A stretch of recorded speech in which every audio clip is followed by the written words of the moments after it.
Welcome to this predicted paper from On Maths. This paper represents the best guess for the upcoming exams. Please use this paper in addition to your other revision. You can complete a unique version of this paper by going to our On Maths site.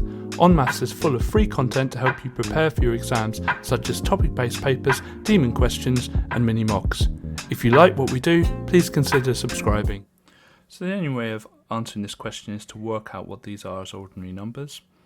And so 7 times 10 to the power of 7 would be 7, 1, 2, 3, 4, 5, 6, 7. And 9 times 10 to the power of 4 would be 90,000. So that would be 9, 0, 0, 0, 0. And so we're just subtracting them like that. And so we'll get 6, 9, 9, 1, 0, 0, 0, 0. And obviously if this is on the calculator paper, just type it into your calculator. There are no tricks here. You can't do anything with the 7 and the 9. You're not subtracting powers or anything. You're just literally typing in what it says.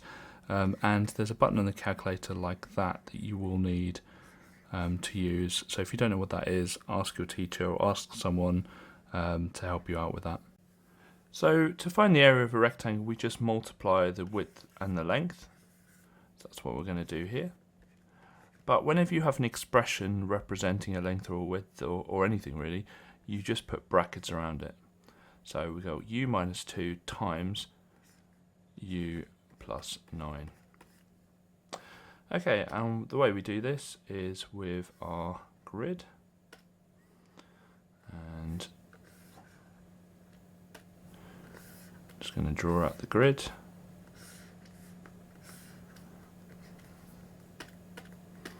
And so we've got u minus 2, and we're multiplying it by u plus 9. Don't want too many for some reason.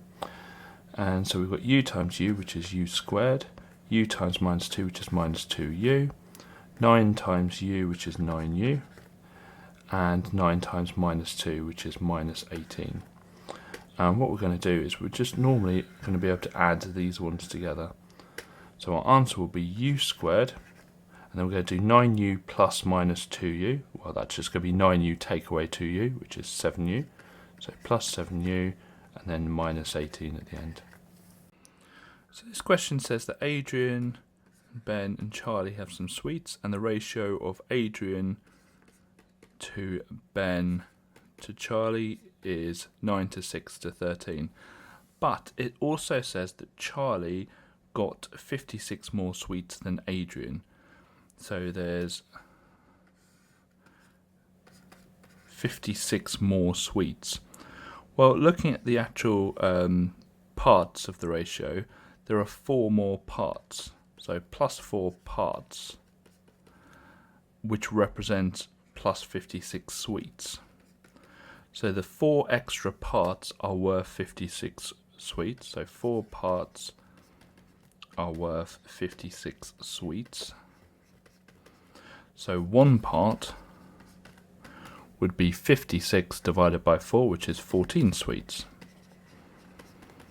So all we need to do now is work out how many parts there are. Well, there are 9 plus 6 plus 13 parts, which is 28.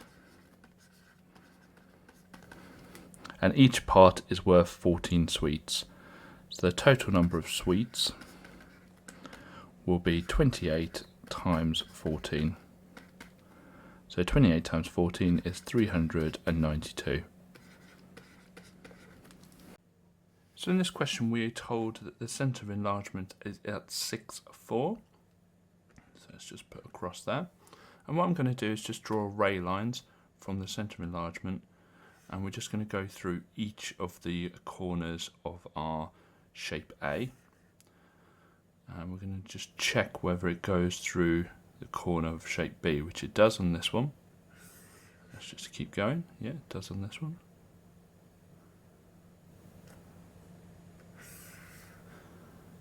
But it does not on this one. So it says find the coordinate of the vertex of shape B that is not correct. So the coordinate is this one here, and so that would be -4, 1. On a scatter graph, an outlier is a point which doesn't fit the pattern. And as we can see here, all of these coordinates fit kind of a nice line going down there. So they all are showing a trend. But we've got this point here that's nowhere near that trend at all, and that's what we call an outlier. So we know that these are going up in 2s, so this will be 28. So the x coordinate will be 28, and this will be 19. So our coordinate will be 28, 19 for our outlier. Integer just means whole number, so we're looking for all the whole numbers that satisfy these two inequalities. Well, the first inequality says that it has to be greater than 3. So the smallest number that is greater than 3 is 4. The second inequality says it has to be less than or equal to 8. So I'm just going to keep going until I get to a number that is less than or equal to 8. It can't be 9 because 9 is not less than or equal to 8. So our answer is 4, 5, 6, 7 and 8. So angles on a point add up to 360, and we are given the values of the angles but in terms of r. So we know that r plus 9r plus 20 will equal 360. So we've got an equation here we can solve. So first of all, let's add the r's together, and so that will be 10r plus 20 equals 360. Then we're going to subtract the 20 from both sides. So we have 10r equals 340. And then we're going to divide by 10 both sides. So we have r equals 34. So our answer is 34. So the first thing we're going to do is work out the area of the trapezium.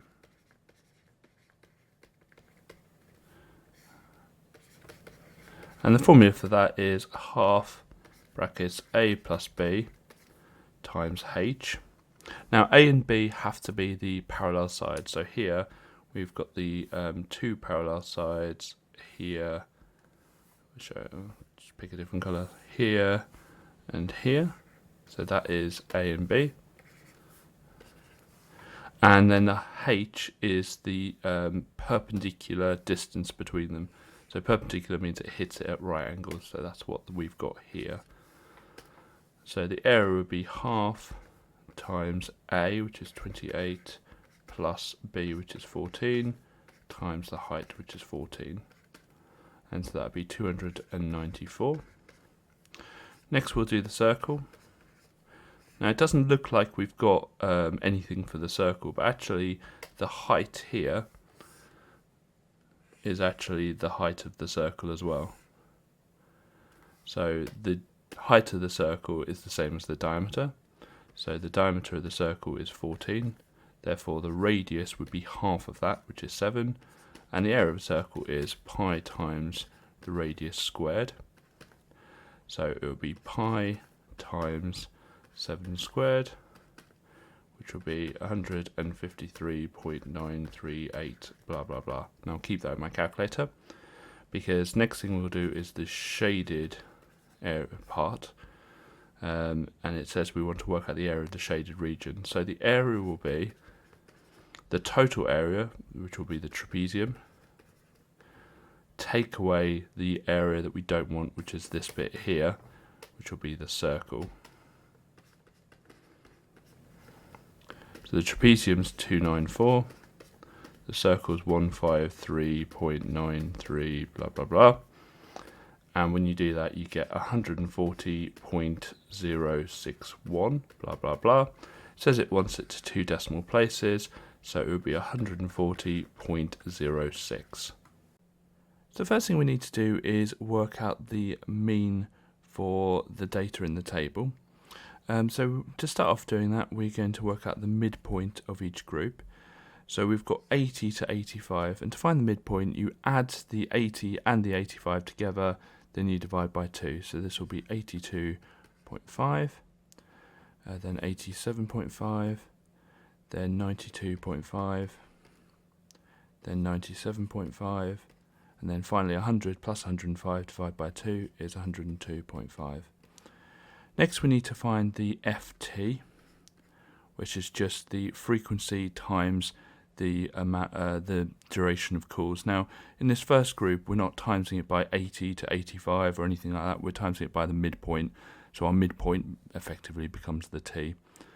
So we're going to do 15 times that, which will be 1237.5.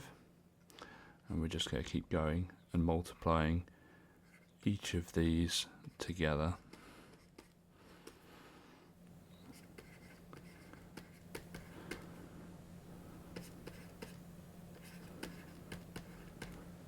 And then finally 2050. Right, next we need to add up the frequencies and add up the FTs. So we're going to have the sum of the frequencies. So I'm just adding all this column up, and that will be 80.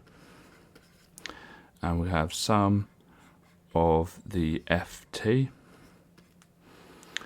And so we're going to just add this column up here. And so that would be 7,450. So what this column represents is all the numbers added up together. This column represents how many numbers we have. So to find the mean, it's all of the numbers added together, which will be 7,450, over the amount of numbers we have, which is 80. So when you do that, we get 93.125. Now this question is about the improvement that we've made, or that the manager has made, the call centre's made. So we're looking at subtracting the 93.125 away from the last week, which was 105. So we're looking for improvement. And we're going to do 105, take away the 93.125. And that's going to be 11.875. Now it does ask for 2 decimal places, so that will be 11.88. So we're going to first of all work out where 9 is on the y-axis. Well, we've got 8 here and 10 here, so 9 will be halfway in between. And what we're going to do now is just draw a line across at 9, and then wait until it hits the line, and then we're going to draw a line down, and you can see here that x is 1. So our answer is that x equals 1. The important thing when choosing a sample is that everyone has an equal chance of being picked. So if you look at method 1, picking the first 30 students who enter the school is going to have a bias, because there might be a difference in the type of person who arrives early to school to the type of person who might arrive later. If we select a class in the school, then they're generally all going to be the same age. So if it's a year 7 class or a year 11 class, they're all going to be the same age. It might seem that it's fair that picking the first 30 students alphabetically, so A to F or whatever, again, that's not fair, because the people at the end of the register don't have an equal chance of being picked. So you need to make sure everyone in your population has an equal chance of being picked. So picking 30 students out of a hat containing all the students' names in is definitely the fairest way of picking a sample from this list. We know that when you multiply powers with the same base, and here we've got all these as base v, you add the powers. So we're actually looking at what do we add to 11, which is this one here, to get to the 15. 11 plus 4 is 15. So W therefore equals 4. Factorising is the opposite of expanding. So instead of removing things from a bracket, we're actually putting them in a bracket. And so we're going to start off by just putting the bracket down. And we're going to think, well, what can we put on the outside? So we look at the 20x squared and the 35x. And we first of all think of the number. So we're looking for the biggest number that goes into 20 and 35. Essentially, its highest common factor. Well, that's going to be 5. And then we look at the letters. So we look at the most amount of letters we can divide out. Well, this only has an x here, so it's just going to be an x. Then what we're going to need to ask ourselves is 5x times what is 20x squared? Well, 5 times 4 is 20, and x times x is x squared. Then to get the second term in the bracket, we ask ourselves, what times 5 is 35? Well, that's going to be 7. And what times x is x? Well, we don't need an x on the end of that. 5x times 7 is 35x. And you can actually expand that, and you can use any method you want, but I'll use smiles and rainbows. And so we're going to do 5x times 4x, which is 20x squared, and 5x times 7, which is 35x. So our answer will be 5x brackets 4x plus 7. So for this question, we need to understand the different types of graphs from different functions. So if we have a reciprocal graph, it looks something like this and like this. It could be the other way around, and it could be distorted, but it basically goes down to a point along here. It goes to infinity, and it goes to infinity along a point over here. And obviously those positions could change. Then we've got a linear graph. A linear graph is just any straight line, so just any kind of straight line, either up or down. And this doesn't look like either of those. Then we've got a exponential graph. An exponential graph just starts really small and then just really increases like that and just keeps going up. And here we kind of have that, obviously the other way around, it starts going down, but here it's actually going up, so it can't be a reciprocal graph. So the graph that this is, or could be, is a quadratic graph, because it's a nice U shape. So if we carry this on, it could be a nice U shape. It could also be a cubic graph as well. So it could go up and then down and then up, and that's a cubic graph. But the most obvious one is a quadratic graph. So quadratic function. The word truncated means that we just literally cut off the next number along. So if we imagine this is our number, we just cut it off. So it's not the same as rounding. We just don't change this digit at all. We just cut off the remaining digits. So the smallest number it could be before it was cut off is 79.500000. The largest number it could have been, well, it could have been 79.5999, etc. So that's the largest it could have been.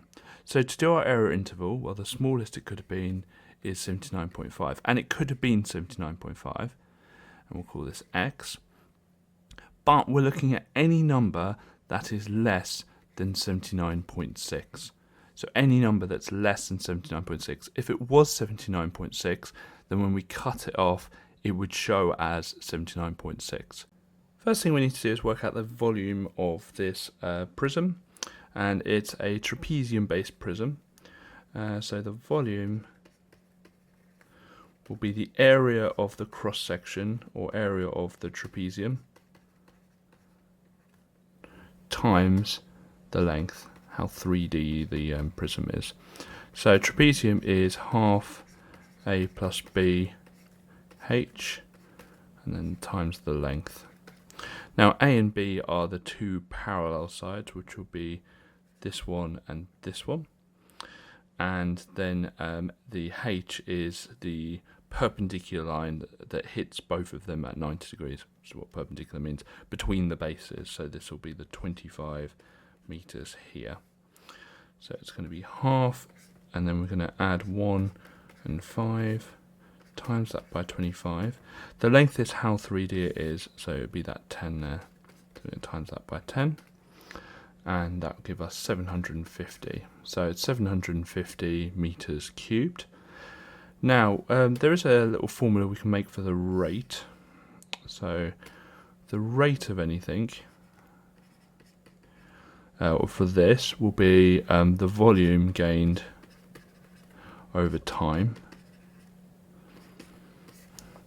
Now, with this question though, we're interested in the time it will take. It says how long will it take. So we're actually looking at the time. So it will be time equals the volume, which is 750, over the rate, which is 15. So 750 divided by 15 is 50.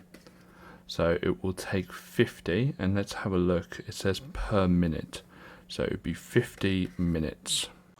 So here we've got a right angled triangle, we've got two of the lengths and an angle involved in the question, so we're going to be using trigonometry.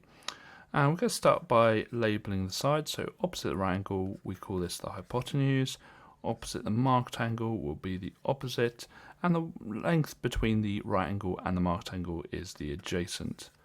Now the adjacent doesn't have any number or letter next to it, so we're just going to cross that out because that's not going to be involved in the question. We're going to do our SOHCAHTOA triangles next, and so we've got SOHCAHTOA. Now we crossed out the A, so we're not going to be using Ka or Toa. This question is going to be using sine, so it's going to be sine the angle equals opposite over hypotenuse. The angle is 42. The opposite is 8.2, and the hypotenuse is x. Put in our solving lines.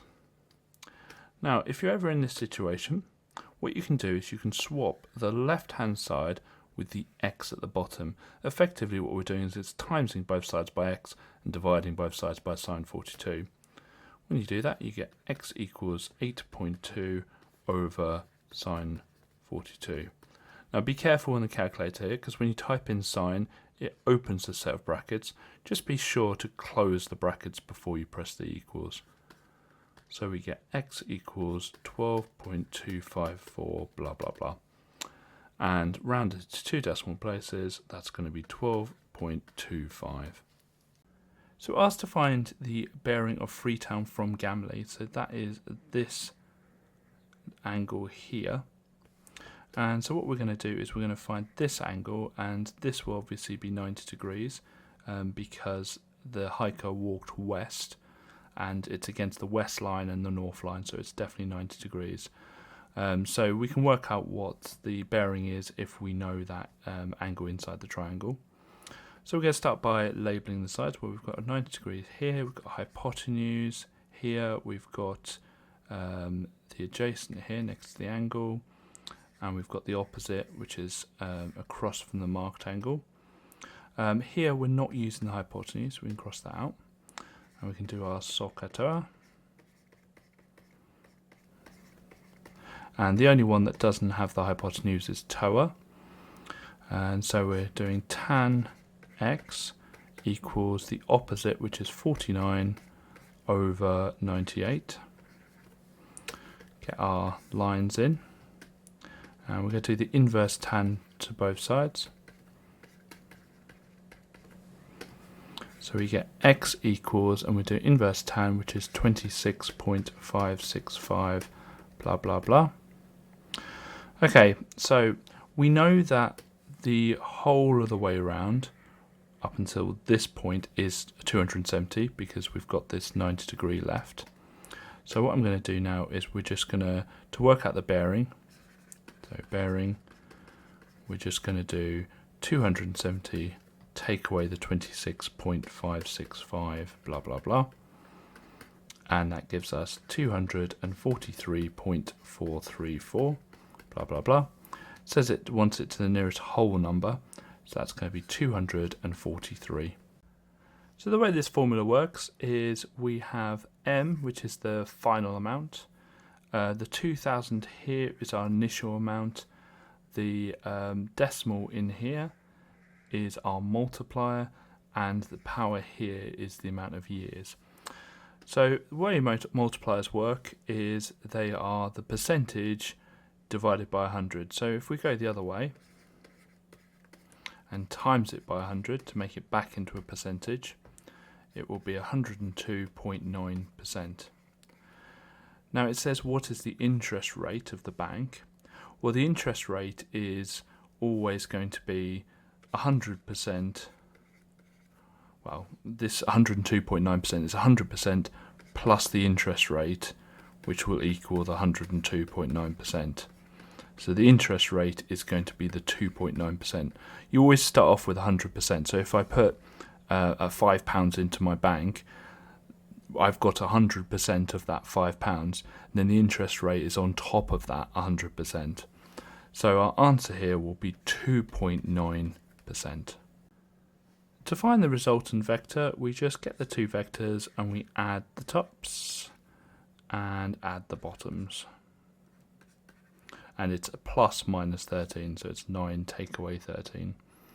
When we do that, we get 13 at the top and minus 4 at the bottom.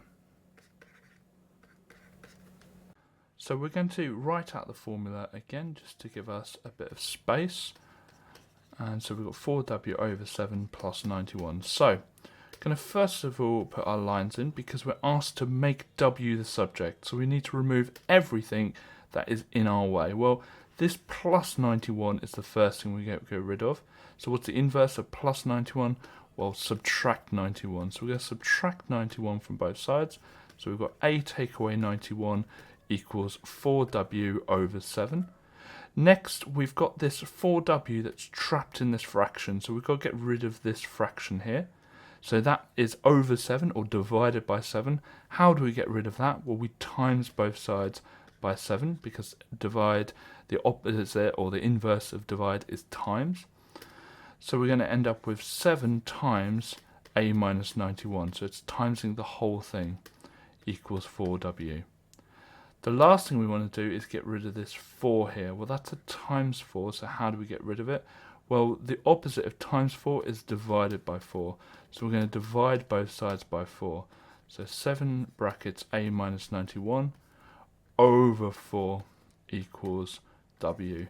Now, some of you might be thinking that we haven't finished the question because we've got a bracket still. But actually, the bracket is absolutely fine to leave. We don't need to expand it. The parts of a box plot are that the lowest value is on this side here. The lower quartile is this bit here. The median is this bit here. Upper quartile, and then the highest value. So the median is this part here, and we can see that is at 23. So the median is at 23. We can write the equation of any linear graph as y equals mx plus c. So m is the gradient and c is the y-intercept. So we've got to find what the gradient and the y-intercept are. Well, I'm going to first of all try and figure out what the gradient is, because we're actually given some clues here. We're told that the line is perpendicular to the equation given. Now I'm going to rewrite this a little bit just to make it a bit clearer what the gradient of this is. So I'm going to write this as minus 1 over 12. I'm just going to leave a bit more of a gap there. Minus 1 over 12 x plus 12. And you can see that the number before the x, the coefficient of the x, is minus 1 over 12. But we're not told that it's parallel to that, so it's not the equation that we've got is not going to have the gradient as minus 1 over 12. We're told it's perpendicular. Now, when two things are perpendicular, to find the gradient of the other one, if we know one of them, you've got to change the sign and find the reciprocal of the fraction. So to find our gradient, we're going to change the sign, so it's negative, so our gradient is going to be positive, and we're going to flip it. We're going to find the reciprocal. Reciprocal of 1 over 12 will be 12 over 1, or just 12. So the gradient of our line is going to be 12.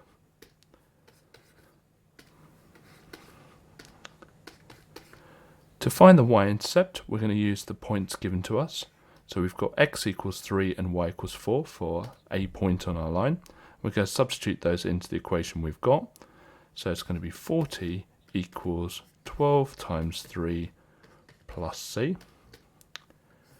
Put in our solving lines. 12 times 3 is 36. And we're going to take away that 36 both sides. So it's going to be 4 equals c, or c equals 4.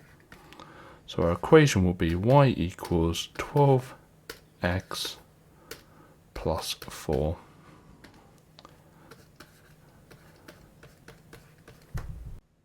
So looking at the graph straight away, we know that the y-coordinate of point A is 0. And we're told that it's y equals tan x. And you just need to know the graph y equals tan x. And if you know the graph, we know that that will be 180 degrees. We know the point at which both of these lines will be going towards would be 90. This point here will be 270. And so therefore this point will be 360 degrees. So it's going to be 360, 0. To find the distance or displacement on a velocity time graph, we're actually going to find the area underneath the graph. And to do that, we're going to split the graph into two. And we've got the trapezium on the left-hand side, and we've got this rectangle on the right-hand side. So to work out the area of the trapezium, we're going to do half A plus B times the height. And the two parallel sides are on the left and the right. So it's going to be half times this part here, which is 40, plus this point here, which is 160. And then the height is actually the width. So the height is this bit here, so it's going to be times 2. Those will cancel out, the half and the times 2, so that would be 200. And similarly, to work out the area of B, it's just length, width times length.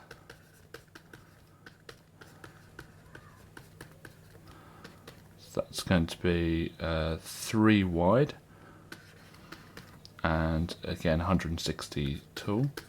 So 3 times 160, which would be 480.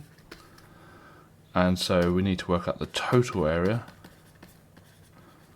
And we do that just by adding the two together. So 200 plus 480, which will be 680.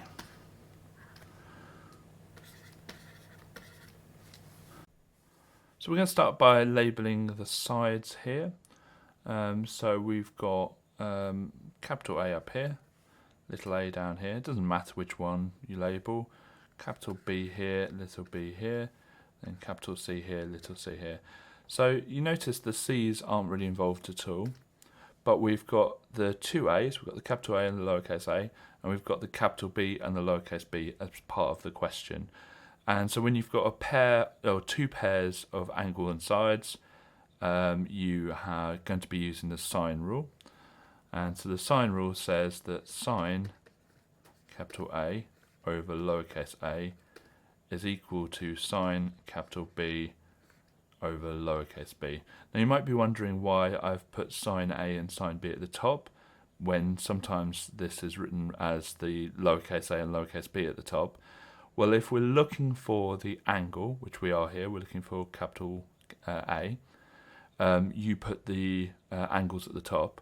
If you're looking for the length, you put the lengths at the top. Okay, so we're going to fill this in. So sine, we're just going to leave that as sine A, because it's just, or sine x actually, shouldn't it be? Sine x over, and then lowercase a is 6, equals sine B, the angle is 35, over lowercase b, which is 7. Okay, we're going to work out what the right hand side is. So that's going to be 0.081 blah blah blah. And then we're going to be solving this. And the first thing we're going to do is times by 6 both sides. So we get sine x is equal to 0.491 blah blah blah. And then we're going to inverse sine both sides. And so we have x equals 29.448 blah blah blah.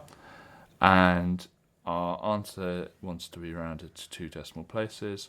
So we're going to put our answer as 29.45 degrees. When we add fractions or integers and fractions, we need the denominators of the fractions to be the same. And when we've got an integer, we just convert it to a fraction. And here we've got 9k, and we need to convert that to a fraction that is over k plus 9. And the way we do that is we get the 9k and we times it by k plus 9 over k plus 9. And effectively, k plus 9 over k plus 9 is just 1.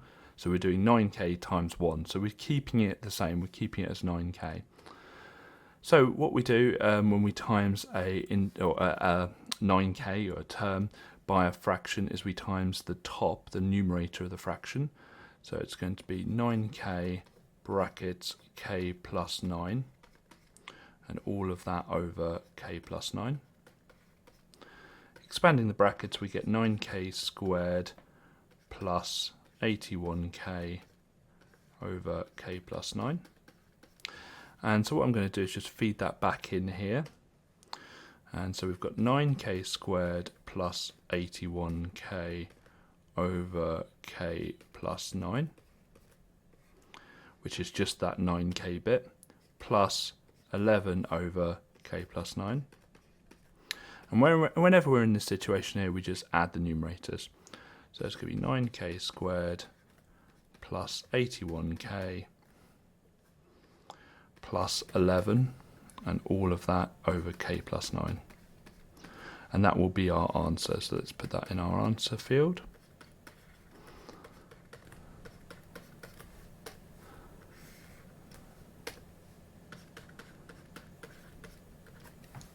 So we're told in the question that y is inversely proportional to the cube of x. So we can show that by y is proportional, there's proportionality, inversely, which would be 1 over the cube of x. Now to convert that alpha, the proportionality symbol, into an equals, we need to introduce a constant to the right hand side. So we get y equals k over x cubed. And all I've done to the right hand side is multiplied it by k. Okay, now we need an instance where we know what y is when x is something, and here we do have that, or it should be the other way around. What y is, well, yeah, what y is when x is something. So we've got y is 10 and x is 7. So we're going to feed those numbers into this kind of equation that we've made. So it's going to be 10 equals k over 7 cubed, or 10 equals k over 343. Okay, and then we're going to multiply both sides by the 343. So times by 343 both sides to find out what k is. And I'm just going to swap them around just to give myself a bit more space. And we're going to have k on the left hand side here. So that would be 3,430. So k is 3,430. So what I'm going to do is just rewrite this equation here, but we know what k is now. So it's y equals 3,430 over x cubed. And that actually is our answer. We're going to start by working out what outcomes will give us two different types of drink. So we could have OA or AO. We could have AW or WA, and we could have OW or WO. Now what we notice really when we do this is that OA gives us the same probability as AO, same with AW and WA, same with OW and WO. So we're going to just ignore the right hand side ones, and we're just going to focus on the left hand side ones. To work out the probability of O and then A, so orange juice then apple juice, we work out the fact that it's 6 over, well, the probability of picking orange juice first of all is 6 over 27. And then if we picked an orange juice, the probability of picking an apple juice would be 9 over 26. And so that would be 54 over 702. Apple juice then water would be 9 over 27, and then 12 over 26. And so that would be 108 over 702. And then orange juice, then water will be 6 over 27 and 12 over 26. And that would be 72 over 702. Now we're looking at the probability of this or this or this, and the word or means add. So the probability of OA or, I should put that in brackets, probability of OA or AW or OW is these added together. And when you add them together, you get 234 over 702. Now, I said we would deal with the reverse situations now. I'm going to deal with that now. And as I said, OA is going to be equal to AO, AW is equal to WA, and OW is equal to WO. So all we need to do to find the probability that the drinks are different is get the 234 over 702 and just double it. And we can do that by just doubling the numerator. So 468 over 702. That cancels down to 2/3. So there is a 2/3 chance that the drinks will be different. We're going to start by creating a table of frequencies from this histogram.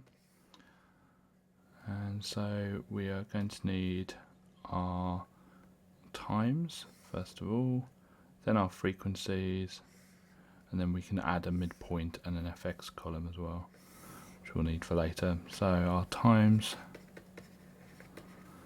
then our frequencies, then our midpoints, then we'll do the FX later on. Right, so the first group is 0 to 10. And to find the frequency, I might as well just show this.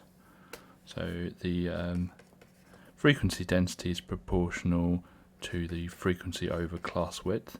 The class width here is 10, and the frequency density is 1.2. So 10 times 1.2 will be 12. And then the next group is up to 30. So we're doing 20 times 3.2, which will be 64. And then the final one will be 30 to 50. So again, we're doing 20 times 0.8, which will be 16. Okay, so we've got our table from the histogram, and we're asked to find the mean. So hence us doing the midpoint, etc. So the midpoint is 5, 20, and 40. And then the FX, we just times these together, and that would be 60, 1,280, and 640. Now, something I said earlier is that the frequency density is proportional to the frequency divided by class width. It does tell us there are 92 people, and if you do the sum of the frequencies, you do get 92. So we know that it's a one-to-one relationship. Okay, so let's do the sum of the FX by adding up these numbers here, and you get 1,980. So to find the mean, we do the sum of FX over the frequency, sum of the frequencies, and that will give us 21.521, blah blah blah, and 2 decimal places, which is what the question asks for. It's 21.52. So when we have two equations that are both linear, we obviously do solving through elimination. But here we've got a kind of quadratic-y, kind of circular graph on our second one. So we're not going to be able to use the method of working downwards and eliminating the x or the y's. But here what we can do is we can solve through substitution. This first thing says that instead of y we can write 5x. So what we're going to do is just write out the second equation, but instead of y we're going to write 5x. So we've got x squared plus, and instead of y we're going to write 5x. We're going to put it in brackets because we're going to square it, plus 10x equals 111. So we can actually create a quadratic from this situation. So we're going to just square that. So that's going to be 25x squared plus 10x equals 111. I'm going to just put our solving lines in. There's not much solving to do, because all we need to do is take away 111 from both sides to get it equal to 0, which we need to be able to solve the quadratic. So x squared plus 25x is 26x squared plus the 10x, and we're taking away 111 from both sides, so that will equal 0. So looking at the question, it says to 2 decimal places. It's a calculator question. Chances are we're going to be using the quadratic formula. So for the quadratic formula, we need to find out what a, b, and c are. A is the coefficient of the x squared, which is 26.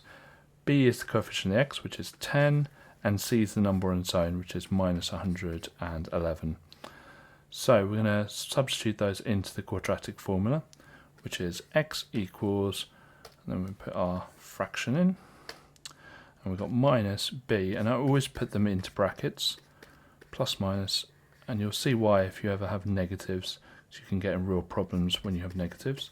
It doesn't take much longer to put them into brackets. Minus 4 times a, which is 26, times c, which is minus 111. And then all of that over 2 times a, which is 26. So we're going to do this once with a plus there. And so when we have a plus there, we get 1.882 blah blah blah.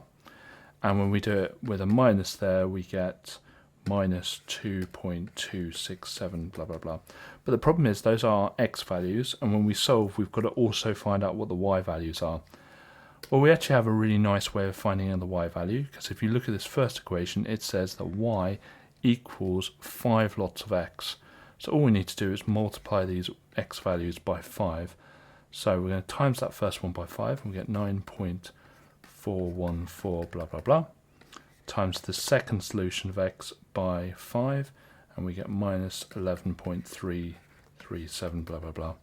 And so when we round those to 2 decimal places, which is what the question asks, we can have 1.88 and 9.41, and we have minus 2.27 and minus 11.34. Cos x starts at 0, 1, and then goes down to 0 at 90, down to minus 1 at 180, then back up at 270, back up to 1 at 360, and then that just repeats forever. But we're asked to do y equals 2 cos x, so each of the y coordinates will be doubled. So it will start at 2, still go down to 0, but then go down to minus 2. Still go back to 0, go up to 2, then down to 0, down to minus 2, and it will just keep bouncing between 2 and minus 2. When you're drawing the graph, make sure it's got a nice U shape at the bottom and the top.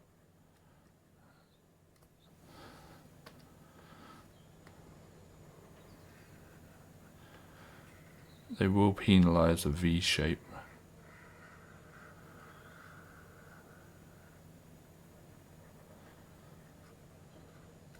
And my graph is not perfect, but that's more than good enough to get the marks.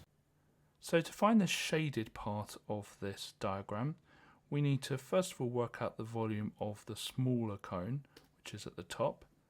Then work out the volume of the larger cone, which is the whole cone shown, and then take them away from each other. So the radius for the smaller cone is 4 and the height is 5. And the radius for the larger cone is 20 and the height is the 20 plus the 5, so it would be 25. So I'm just going to label them A and B. And so why don't we work out the volume for B first? And the formula for the volume of a cone is 1/3 pi r squared h, with h being the perpendicular height. So it's 1/3 times pi times 20 squared times 25, which is going to be 10,471.975 blah blah blah. We're going to work out the volume for A, and this time it will be 1/3 times pi times the radius now is 4, and the height is 5. So that will be 83.775, blah, blah, blah. So to work out the shaded bit, we're just going to do the volume for B, take away the volume for A. So it's going to be 10,471.975, take away 83.775. And all those I'm going to keep in the calculator to keep the accuracy. And that gives us 10,388.199, blah, blah, blah. And to 2 decimal places, it's going to be 10,388.20.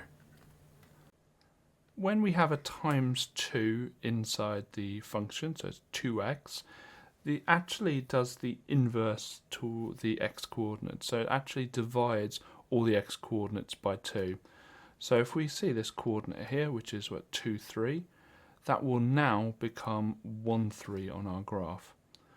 Okay, and this one here is at minus 2, 3, that will be minus 1, 3.